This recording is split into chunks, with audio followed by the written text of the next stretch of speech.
ராமராமா, புதன்கிழமை 13ஆம் தேதி மே மாதம், பராபவ வருஷம் சித்திர மாதம் 30ஆம் தேதி, ஏகாதசி திதி, கார்த்தால 9:40 வரை, பின்பு துவாதசி திதி, உத்தரட்டாதி நட்சத்திரம், விஷ்கம்ப யோக, பாலவ கரணம். இன்னைக்கு சர்வ ஏகாதசி. ராகு காலம் மத்தியானம் 12 மணியிலிருந்து 1:30 மணி வரை, யமகண்டம் கார்த்தால 7:30 மணியிலிருந்து 9 மணி வரை. ஏகாதசி விரதத்தை கடைபிடிப்பவர்கள் ஏன் துளசியை பறிக்கவோ உண்ணவோ கூடாது?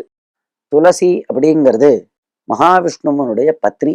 அதனாலதான் துளசி விவாகம் அப்படின்னு பிருந்தாவன துவாதசி அன்னைக்கு துளசி விவாகம்னு வைபவமாக கொண்டாடுவா. அப்பேற்பட்ட துளசி பகவான் கோபாலனுக்கு மிகவும் பிடித்தவள், பிரியமானவள். அவளை ஏகாதசி அன்னைக்கு பறிக்கக்கூடாது.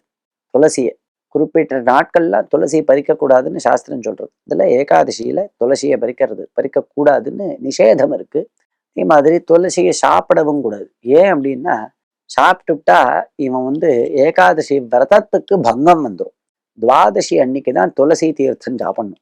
ஏகாதசி அன்னைக்கு துளசியை சாப்பிடக்கூடாது. சாப்பிட்டா விரதபங்கம் ஆயிடும். அப்படிங்கிறதுனால துளசியை சாப்பிடவும் கூடாது அப்படின்னு சாஸ்திரம் சொல்றது. முன்னாடியே துளசியை பறிச்சு வச்சுட்டு அந்த துளசியால பகவானுக்கு அர்ச்சனை பண்ணணும். துளசிக்கு இந்த யாதயாம தோஷம், பழைய தோஷம் அப்படிங்கிறது கிடையாது.